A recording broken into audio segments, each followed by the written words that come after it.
Assalamualaikum warahmatullahi wabarakatuh. Hello everyone, welcome to this video about sampling methods and sampling distribution. Pertama, perkenalkan, nama saya Melinda Suci Ramadhani. Saya dari kelas manajemen 23B Universitas Teknokrat Indonesia.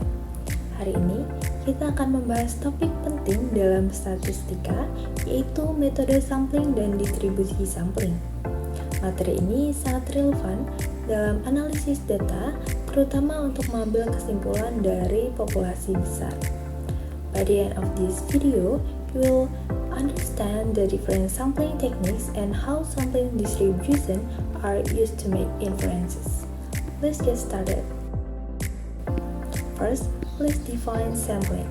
Sampling adalah proses memilih sebagian data dari populasi untuk dianalisis. Kita menggunakan sampel karena mempelajari seluruh populasi seringkali tidak praktis atau memakan biaya besar.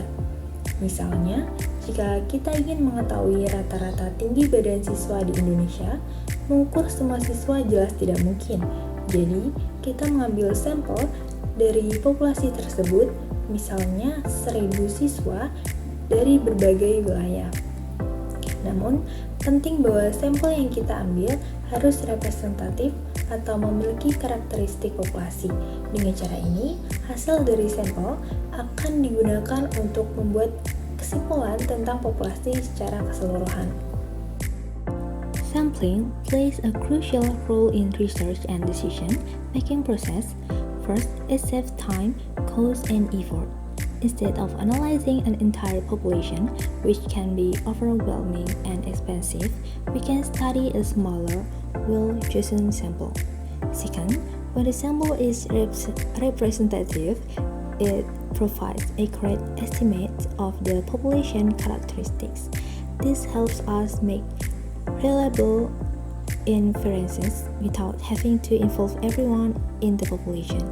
Finally, sampling ensures effective data collection by focusing our researches on manageable group. This way, we can collect high-quality data and still draw meaningful conclusions. In short, sampling allows us to study the whole by examining just a part. Sampling methods are divided into two categories. Yang pertama ada probability sampling. Dalam probability sampling, setiap elemen populasi memiliki peluang yang sama untuk dipilih. Yang pertama itu simple random sampling. Cara ini seperti undian, contohnya kita memiliki daftar 1.000 siswa dan memilih secara acak menggunakan aplikasi atau generator angka acak. Kelebihannya yaitu sederhana dan adil. Sedangkan kekurangannya membutuhkan daftar lengkap populasi. Kemudian ada stratified sampling. Populasi dibagi ke dalam kelompok-kelompok atau strata seperti berdasarkan gender atau wilayah, lalu sampel akan diambil dari masing-masing kelompok secara proporsional. Contohnya, jika populasi siswa terdiri dari 60% perempuan dan 40% laki-laki, kita akan memilih sampel dengan menjaga proporsi ini. Kemudian ada cluster sampling. Dalam metode ini, kita membagi populasi menjadi kelompok atau clusters seperti kelas atau kotak. Lalu, kita memilih beberapa cluster untuk dianalisis. Contohnya, kita memilih 5 kota dari total 30 kota untuk penelitian. Dan yang terakhir ada systematic sampling. Itu metode ini melibatkan pengambilan sampel berdasarkan interval tertentu. Misalnya, setiap individu ke 10 dalam daftar. Yang kedua ada non-probability sampling. Metode ini tidak memberikan setiap elemen peluang yang sama untuk dipilih. Yang pertama ada convenience sampling. Sampel dipilih berdasarkan kemudahan akses. Misalnya, seorang peneliti hanya mensurvei siswa di sekolah terdekat. Kekurangannya yaitu hasilnya mungkin bias. Yang kedua ada judgmental sampling. Sampel dipilih berdasarkan penilaian subjektif peneliti, contohnya memilih responden yang dianggap ahli di bidang tertentu.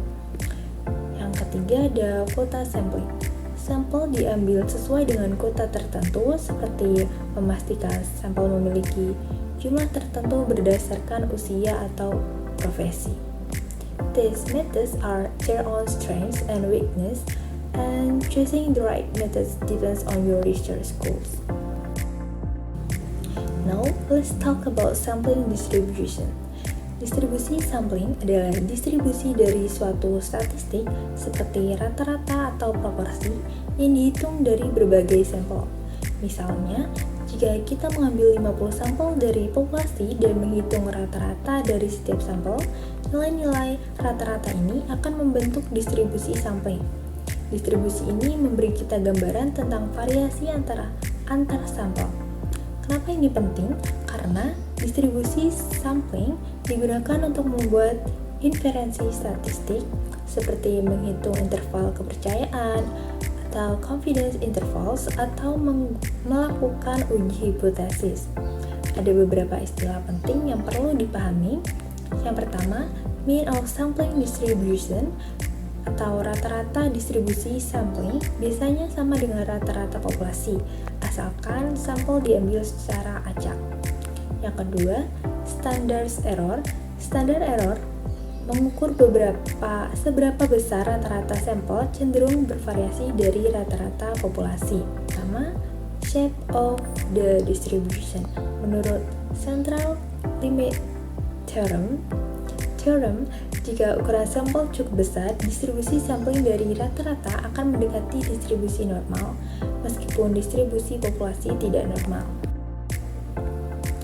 Let's go through an example to make this clear. Misalkan, Anda ingin meneliti rata-rata skor ujian mahasiswa, populasi memiliki rata-rata 75 dengan standar deviasi 10. Jika Anda mengambil sampel 25 mahasiswa dan menghitung rata-ratanya, berikut adalah langkah-langkahnya.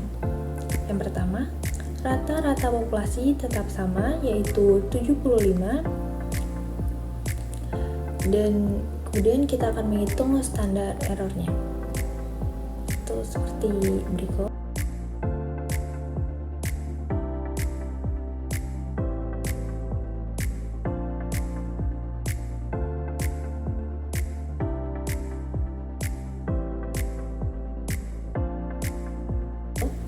Standar error menunjukkan seberapa jauh rata-rata sampel dapat menyimpang dari rata-rata populasi. Karena ukuran sampel adalah 25, yaitu cukup besar, distribusi rata-rata sampel akan mendekati normal dengan min 75 dan standar error 2. Jika kita mengambil banyak sampel, rata-rata mereka akan membentuk distribusi yang menyerupai kurva normal dengan puncak di 75. Kesalahan dalam sampling. Tentu saja ada beberapa kesalahan yang bisa terjadi dalam proses sampling, seperti yang pertama ada sampling bias. Terjadi jika sampel tidak representatif terhadap populasi, misalnya hanya memilih siswa dari sekolah elit. Yang kedua, non-response bias. Bias ini terjadi jika sebagian besar orang yang dipilih untuk sampel tidak merespon, sehingga hasilnya mungkin tidak mencerminkan populasi. Understanding and minimizing these biases is essential for accurate results. That's it for today's video about sampling methods and sampling distribution. We've covered key concepts including types of sampling methods, the importance of sampling distribution, and how to interpret them. Thank you for watching, and I hope this video helps you understand these fundamental statistical concepts. Don't forget to review the material and apply this concept in your project or research. See you next time!